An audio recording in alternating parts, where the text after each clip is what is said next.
Hello everybody, welcome to the Ultimate Scouting YouTube channel. Thank you guys for joining me so much. We are back here with our kind of reactive power rankings following week 2 here. We're going to be going through every single team, ranking them, and just talking a little bit about that game that they just played, and kind of what we saw there. So let's go ahead, hop right into it. If you like these kinds of videos, I am putting a couple of them out every single week. We've got the power ranking videos, we'll have predictions before every game week, and I'm hoping to get some film reviews, some things like that in here as well. So please like, subscribe, comment if you are interested. I would really appreciate it. Let's go ahead and hop in.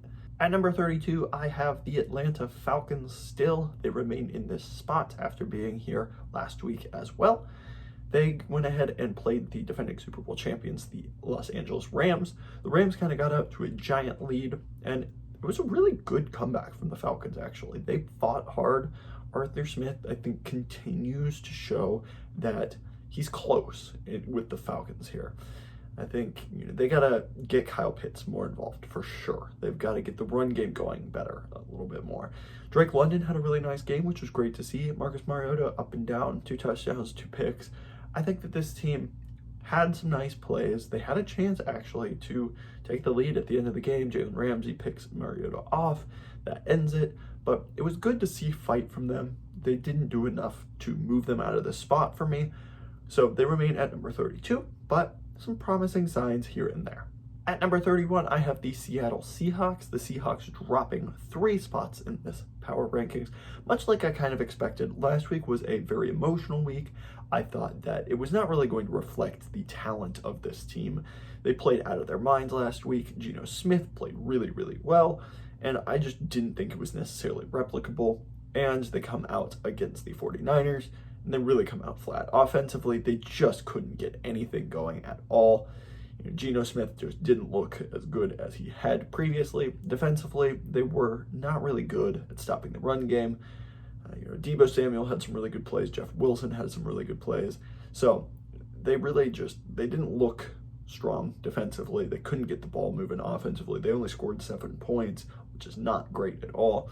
I have them dropping to that 31 spot. This is kind of where I saw them anyway, but since they did get that win week 1, they deserve to be a little bit higher. Now they come down to where I think they belong. Next up, we have the Houston Texans sitting at number 30. They are 0-1-1 after losing last week to the Denver Broncos. The Texans really fought in this game. They were in it pretty much the whole time. They were up 9-6, kind of well into the game. And, eventually the Broncos break through.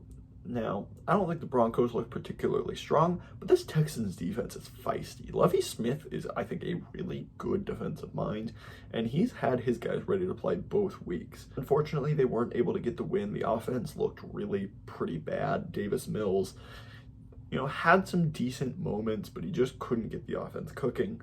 And so they really weren't able to put up any points much at all. Just 3 field goals for them, so they will sit in that number 30 spot. They did put up a decent fight though, so they will climb 1 spot. Next up, we have the Carolina Panthers. They dropped to 0-2 here. They were playing the New York Giants here, both teams that I think are probably not the strongest. And unfortunately for the Panthers, they were not able to come out of this game with a win. They lose to a team that I think is really pretty bad, even though they're 2-0. We'll get to them later. You've got to beat bad teams as the Panthers. I just don't think that they know how to win with Matt Rule. I don't think he's established a winning culture. Going back to last season, they've now lost 9 games in a row. 9 games in a row. This team is not going to be very good. I don't think they know how to win. Baker Mayfield is not bad, but he's not really elevating this offense around him. The offensive line is still figuring things out. Just not a good day at all for the Panthers. You'll lose in a close game, but against a pretty bad team. You're going to drop 2 spots here for the Carolina Panthers to number 29. At number 28, we have the New York Jets. The Jets on a crazy, miraculous comeback versus the Browns. Down 13 with like a minute 50 to go.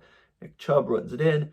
They get a huge score to Corey Davis, get the onside kick, throw a touchdown to Garrett Wilson, and they win the game by 1 point. It was insane. And Joe Flacco, 4 touchdowns on Sunday. Really impressive. Now, do I expect that to continue? Absolutely not. And I think that there was some element of the Browns figured they had won the game, and they just kind of didn't seem to step up in the very end there. A really bad performance in the last 2 minutes by the Browns, but good job fighting. That's a really key win for the Jets, something for Robert Saleh to point to and say, hey, we can come back in any game. We continue to fight in every game. So that's certainly a positive. Now, they really should have lost this game. They should be 0-2 right now. So I moved them up one spot to number 28. They did get the win. They're 1-1, but a really close one there. We'll kind of see how their season continues to develop. At number 27, we have the Jacksonville Jaguars. They shut out the Indianapolis Colts 24-0. This was quite the impressive performance from the Jaguars, and they could certainly climb higher here.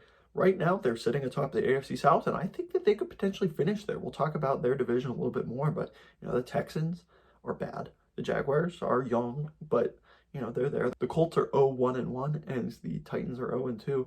This is a very open division, and the Jags have the talent, in theory, that they could potentially win this. A really impressive win against the Colts here. They've kind of been the thorn in the Colts side for a couple of years now. They seem to have this team's number for whatever reason, but they shut out the Colts. They forced Matt Ryan to throw 3 interceptions. Jonathan Taylor doesn't really get going crazy like he usually does. Trevor Lawrence has a really good game. I was impressed. James Robinson looks good. This team is a potential riser. I moved them up 3 spots here. I think they continue to climb. Good for the Jacksonville Jaguars. Certainly something to monitor moving forward this season. At number 26, I have the Washington Commanders dropping 3 spots into that 26th slot after losing this week to the Detroit Lions. The Commanders came out really flat. They're down 22-0 at halftime. They make a good comeback here. Carson Wentz ends up throwing 3 touchdowns. He doesn't have any super terrible plays. He does have the 1 interception, but this team, the defense is really what's supposed to be able to carry them, and this defense has not looked good. You gave up so many points to the Lions, who have an interesting offense, but Jared Goff should not be throwing 4 touchdowns on you. I don't really believe in this defense. The back end looks rough. The offense looks really inconsistent. And I'm worried about this team being able to really compete for the playoffs. I don't know about them. They seem to be in a really rough patch, and Ron Rivera is going to have to coach for his job this year. So we've got them dropping 3 spots at number 26. At number 25, we have the Chicago Bears. The Bears didn't necessarily play horribly on Sunday Night Football against the Packers. Their offense just could not get going at all. A lot of that has to do with Justin Fields only getting the chance to throw the ball 11 times. Now, they clearly either do not trust him or are relying so heavily on the run game that it's just not effective. Because, Justin Fields only has enough passes over the last 2 games that, it's usually a 1-game stat line. And he's just not given a chance to throw the ball down the field at all. It's all short patterns or deep shots. There's no real reads. It's just, throw it up on a fly route or throw it short immediately or it's a run. And Fields has made some good plays, particularly against the 49ers. He had some decent plays. He had a rushing touchdown on Sunday as well. They just cannot get him going in the passing game. And I think Luke Getsy has to open up the playbook more for this offense. I understand it's going to be a run-heavy team. That's fine. David Montgomery looked pretty decent. But you've got to be able to use the play action. You've got to let Justin Fields show that he can be a franchise quarterback for you. Otherwise, this is kind of a pointless season. Next up at number 24, I have the Tennessee Titans dropping 5 spots here. A big drop for them. They get absolutely embarrassed on Monday Night Football against the Buffalo Bills. It was 10-7 at one point, and they end up losing this game 40-something to 7. And Malik Willis ends up coming in because they're down by so much. He doesn't really show a whole lot either. Ryan Tannehill just didn't look good. Derrick Henry couldn't get going. The defense got absolutely torched. It was just a really, really rough game. They kept fumbling on punts. Tannehill kept giving them the ball. There was pick 6 by Matt Milano. They could not guard Stephon Diggs. It was a really, really rough performance from the Titans. And they now sit at 0-2. And it's a bad division, so you can continue to fight back and certainly be there. But this is something I predicted. I don't think that they're going to be a top-tier team. I don't know that they're going to make the playoffs. 0-2, making the playoffs is a pretty tall task. And you've got the Raiders, who are also 0-2. They're playing next week, and that could be a potential do or die game for both teams. They're going to have to fight hard against the Raiders. I'm not super confident about this team. I have them dropping big time, and I'm worried about them. At number 23, I have the New York Giants. This is the surprise team this year. Brian Daboll, Wink Martindale have done a fantastic job coaching this team up. Now, they haven't beaten the best teams in the league. They beat the Titans, who we just talked about, or having a really rough patch. And they beat the Panthers, who I have rated really low as well. But nonetheless, getting wins with that roster, which is just simply lacking talent, is really impressive. And I think Brian Daboll is going to continue to keep this team scrappy, keep this team fighting. And once they're able to add a little bit more talent, this could be a really good team. And they've got that fight. It's a good defense. You're kind of limiting Daniel Jones' ability to mess everything up. And they're not going to be in every game, but I certainly think they've got some fight to them, and that's exciting. That's what you want to see this season. At number 22, I have the Detroit Lions climbing up 3 spots here. They get out to a big lead on the Commanders. They end up kind of letting them come back a little bit, but that was really good performance. They had some guys step up in some key areas, and Jared Goff looked good. DeAndre Swift looks like a monster. They're getting the run game going behind that offensive line. And the defense, though the second half wasn't fantastic, they made some plays. And this is a team that, in a weak NFC could be fighting for a playoff spot at the very end.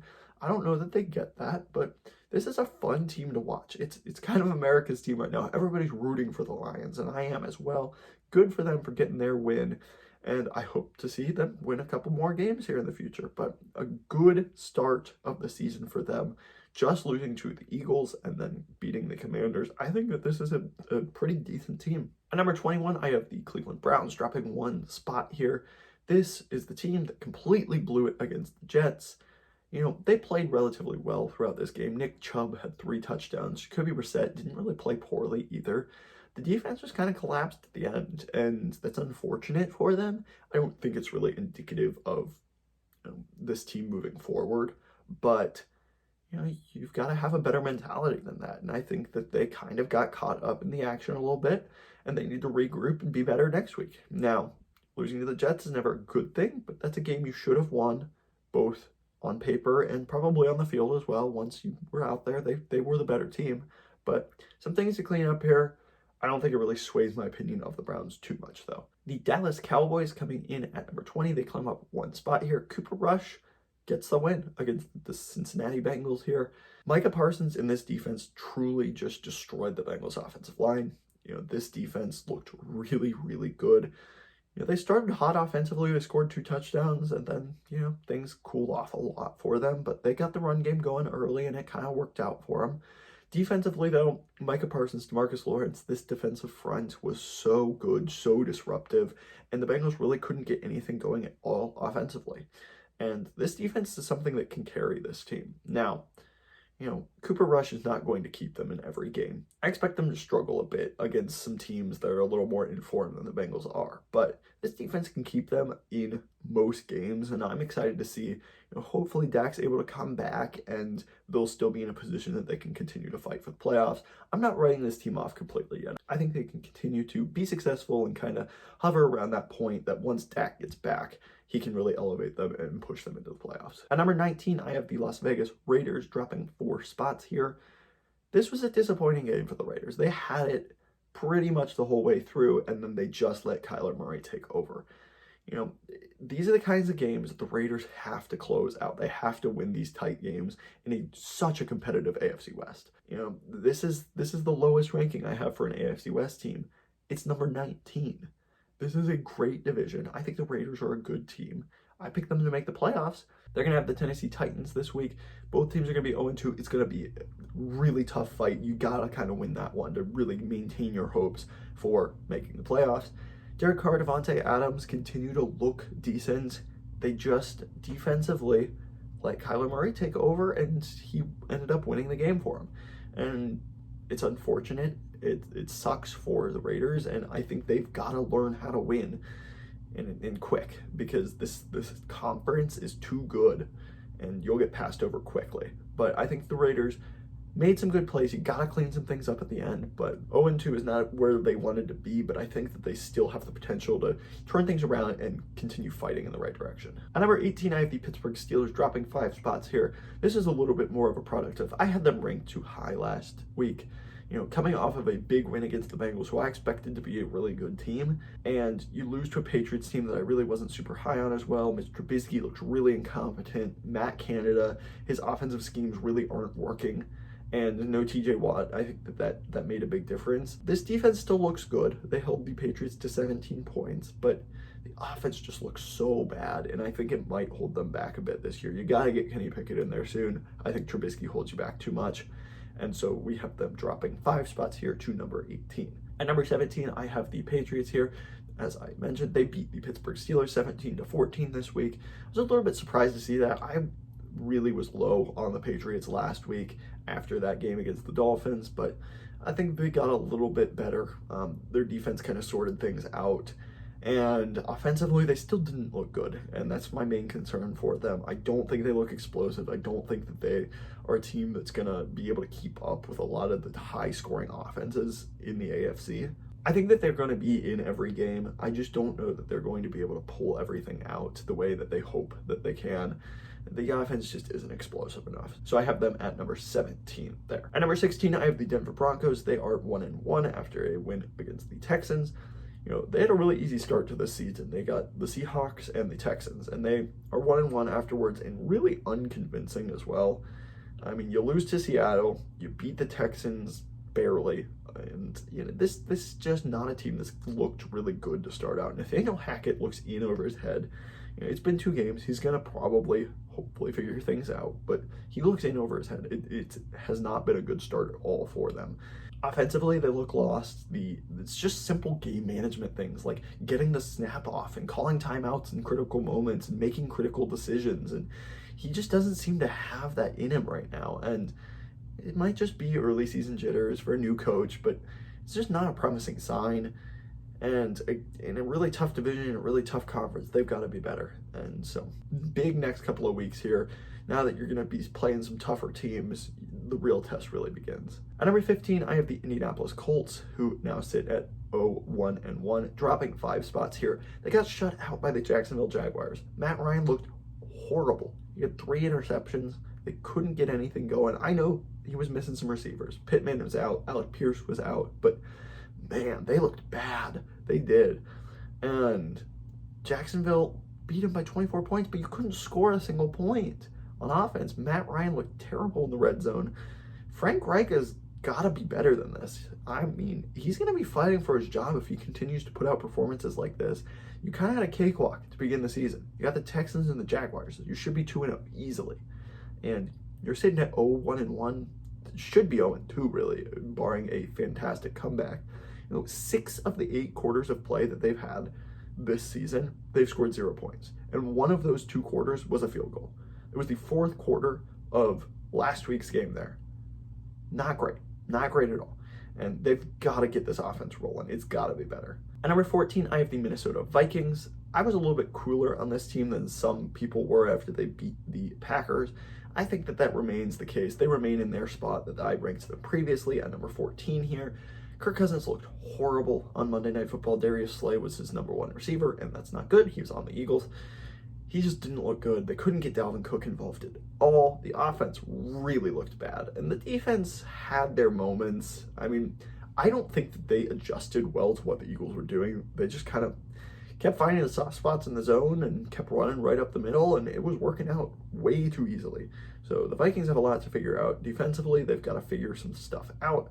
Offensively, Kirk Cousins has got to be better, and they've got to be better running the football. The offensive line did not play well. The running backs did not play well. I mean, Justin Jefferson couldn't get out from Darius Slay, and it was a really rough performance from the Vikings. It was more just kind of a product of some teams falling below them. The Raiders and the Colts, for example, they fell.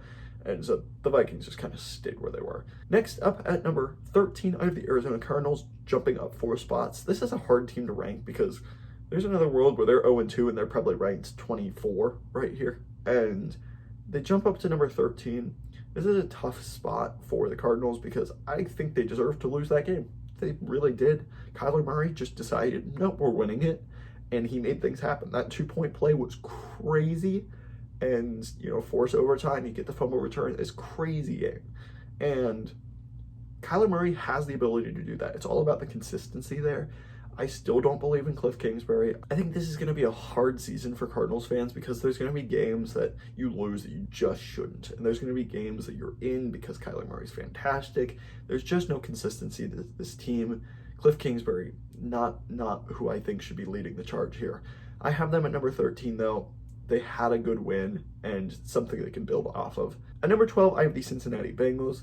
This is my team here, and they've been so disappointing so far. The offensive line has been horrendous. They gave up 13 sacks over 2 weeks, and Joe Burrow is not going to survive back there. He doesn't have the time to hit his receivers deep. They're not an explosive offense anymore, and that's really what they lived on last year. They lived on explosiveness, and they can't run the ball against cover 2 because the offensive line is so bad that teams just stick in that shell all game long. You can't take your deep hole shots to Jamar Chase and T. Higgins, and things aren't happening.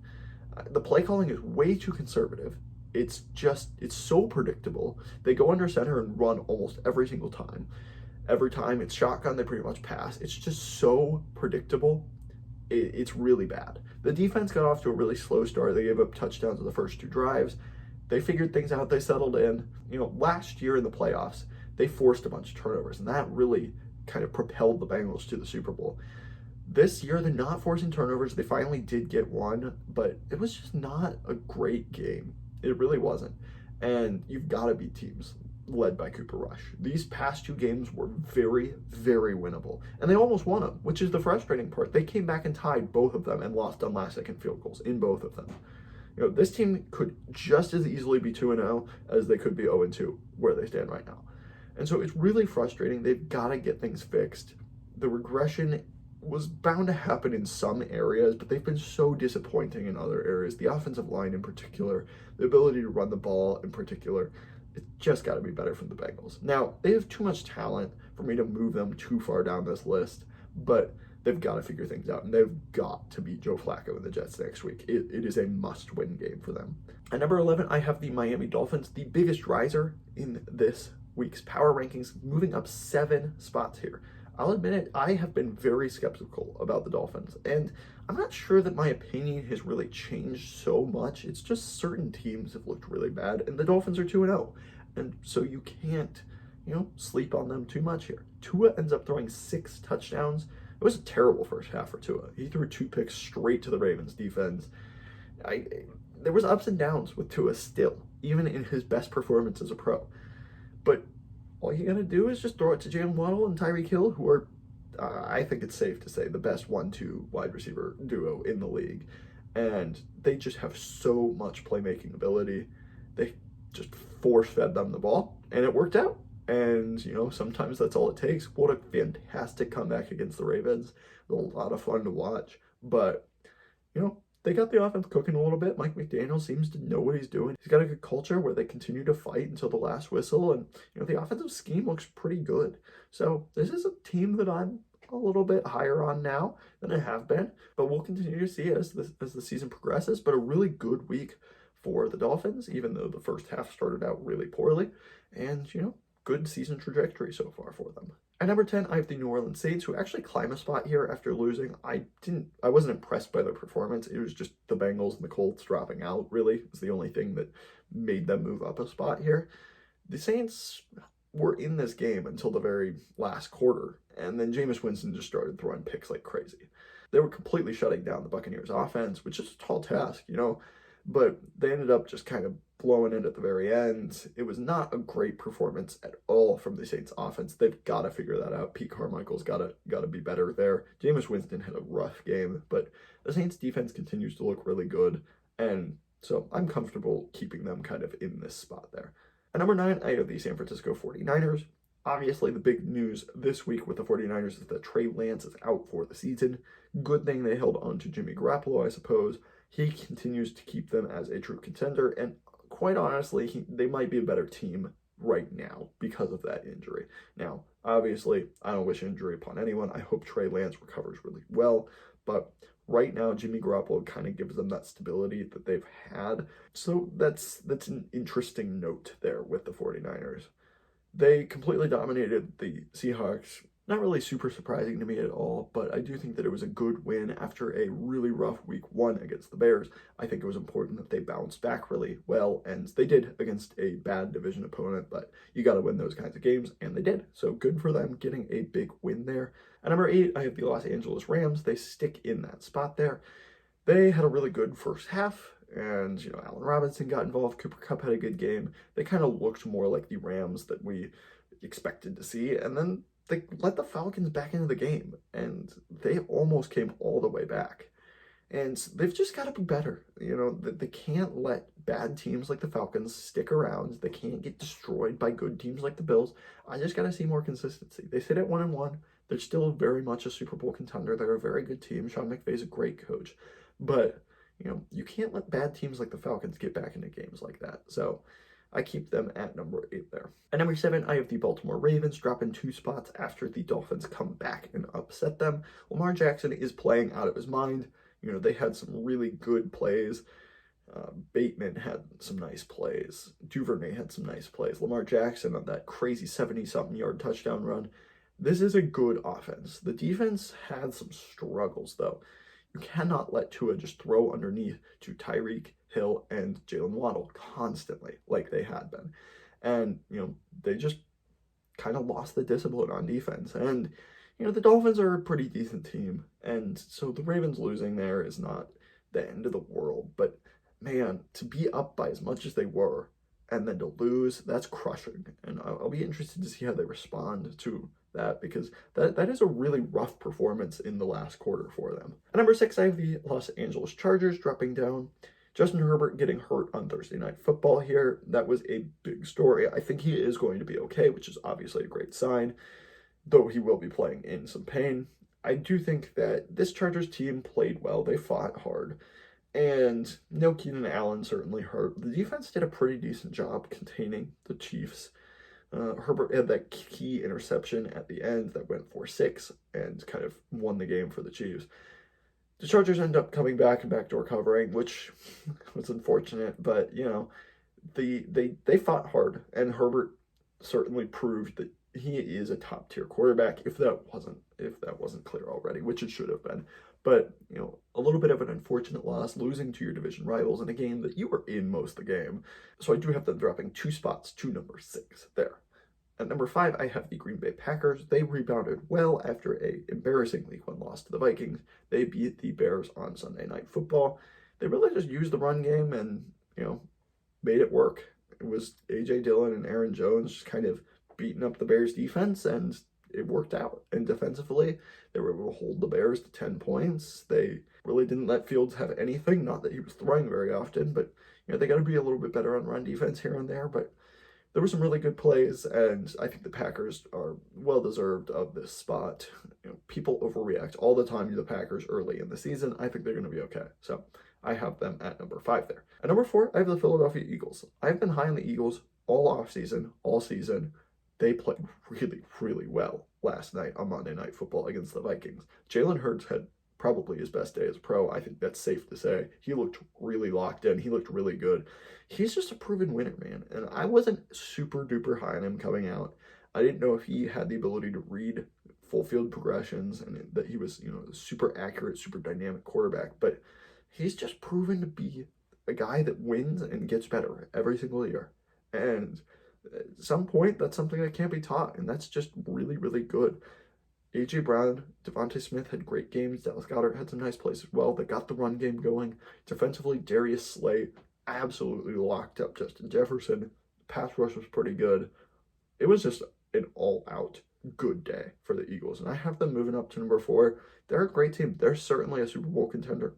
I have no problem saying that. I think this is a well-coached team. I think Jonathan Gannon deserves a lot of credit. He wasn't very good last year, and he came up with a really good game plan for the Vikings, and the Eagles executed it, and they move up to number 4 here. I'm excited for this team. I think they could be one of the best in the league this year. At number 3, I have the Tampa Bay Buccaneers. They were down and not really getting much at all against the Saints throughout this game. They end up coming back.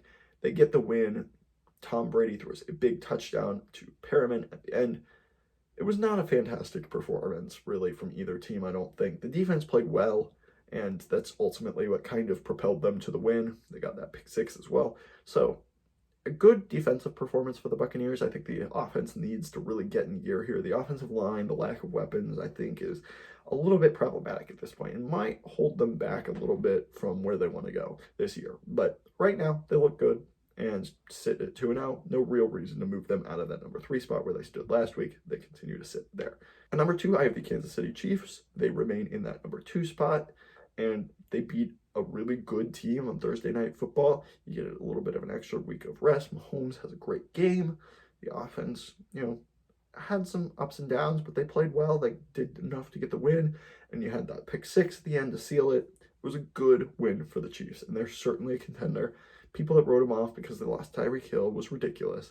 Tyreek Hill's a great player, as we saw this week for the Dolphins, but this is still a top team in the NFL, and they've played like it. At number 1 remains the Buffalo Bills. There's no reason to move them off this spot. They absolutely decimated the Tennessee Titans on Monday Night Football. This is just an absolute unit of a team. The defensive line looks amazing.